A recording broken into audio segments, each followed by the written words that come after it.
ഈ തെരഞ്ഞെടുപ്പിൽ ബി.ജെ.പി. വിജയിക്കുന്ന മണ്ഡലങ്ങളിൽ CPM-ഉം കോൺഗ്രസും ലീഗും ചേർന്നുകൊണ്ട് ഒരു അവിശുദ്ധ അച്ചുതണ്ട് രൂപീകരിച്ചിരിക്കുകയാണ്. തിരഞ്ഞെടുപ്പ് വാർത്തകൾ സ്പോൺസർഡ് ബൈ BLM. പാർട്ടി ഏതുമാകട്ടെ എല്ലാവരും വോട്ട് ചെയ്യുക. ഈ മത്സരോത്സവം ഏറ്റവും നല്ല സർക്കാരിനെ ലഭിക്കാൻ. BLM ജനപക്ഷത്ത് തകർക്കാനാകാത്ത വിശ്വാസം. ബി.ജെ.പിയെ തോൽപ്പിക്കുക എന്നുള്ള ഒരു അജണ്ട നടപ്പിലാക്കാൻ വേണ്ടി വളരെ ബോധപൂർവം വോട്ട് ഷിഫ്റ്റിങ്ങിന് വേണ്ടി ആസൂത്രിതമായിട്ടുള്ള ഗൂഢാലോചനയാണ് കേരളത്തിൽ ഈ മൂന്ന് പാർട്ടികളും ചേർന്ന് നടത്തിയിട്ടുള്ളത്. സ്ഥാനാർത്ഥി നിർണയത്തിന്റെ സന്ദർഭത്തിലും പ്രചരണത്തിന്റെ സന്ദർഭത്തിലും എല്ലാം ഇത് വ്യക്തമായി നിഴലിച്ച് കാണുന്നുണ്ട്. നിങ്ങൾക്കത് പരിശോധിച്ചാൽ മനസ്സിലാക്കും. മഞ്ചേശ്വരത്തും കാസർഗോഡും LDF നിർത്തിയിരിക്കുന്ന സ്ഥാനാർത്ഥികളെ നിങ്ങൾ പരിശോധിച്ചാൽ മതി. മഞ്ചേശ്വരത്ത് ലീഗിനെ സഹായിക്കാൻ അവസാന നിമിഷം CPM സ്ഥാനാർത്ഥിയെ മാറ്റി. ആ മാറ്റിയത് ഏത് ധാരണയുടെയും ഏത് ഡീലിന്റെയും അടിസ്ഥാനത്തിലാണ് എന്ന് അവിടുത്തെ UDF സ്ഥാനാർത്ഥി കഴിഞ്ഞ ദിവസം വ്യക്തമാക്കി. മഞ്ചേശ്വരത്തെ UDF സ്ഥാനാർത്ഥി കഴിഞ്ഞ ദിവസം പരസ്യമായിട്ട് പറഞ്ഞത് CPM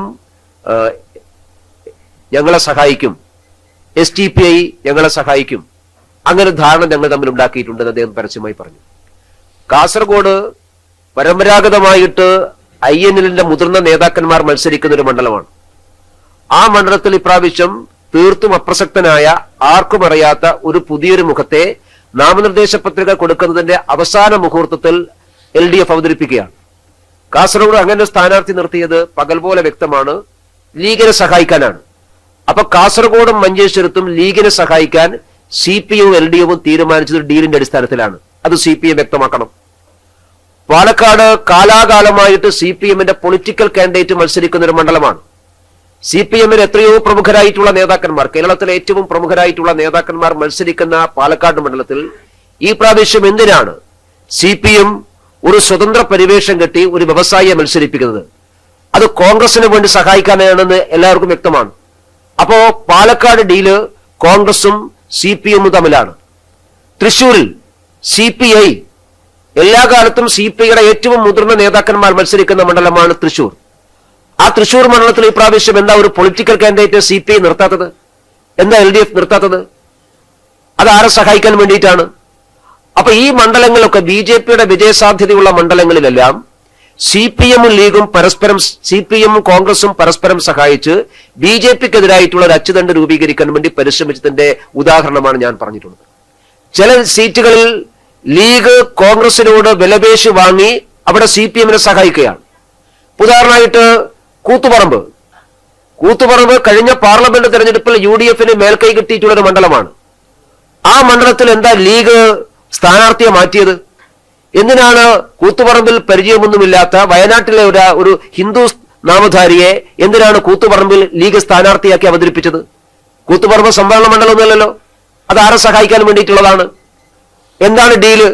LDF-ഉം UDF-ഉം തമ്മിൽ അവിടെ ഉണ്ടാക്കിയ ഡീൽ എന്താണെന്ന് ലീഗ് നേതൃത്വവും കോൺഗ്രസ് നേതൃത്വവും പറയട്ടെ. കാലാകാലമായിട്ട് കോൺഗ്രസ് മത്സരിക്കുന്ന മണ്ഡലമാണ് ചേലക്കര, സംവരണ മണ്ഡലമാണ്. ആ ചേലക്കര കോൺഗ്രസിനോട് വിലപേശി ലീഗ് വാങ്ങിച്ചു. എന്നിട്ട് അവിടെ ആർക്കും അറിയാത്ത, ചേലക്കരക്കാർക്ക് ആർക്കും അറിയാത്ത ഒരു സ്ഥാനാർത്ഥി അവതരിപ്പിക്കുന്നു ലീഗിന്റെ സ്ഥാനാർത്ഥിയായിട്ട്. എന്തിനാണ് ഇങ്ങനൊരു നാടകം? ചേലക്കരയിൽ ആരെ സഹായിക്കാനാണ്?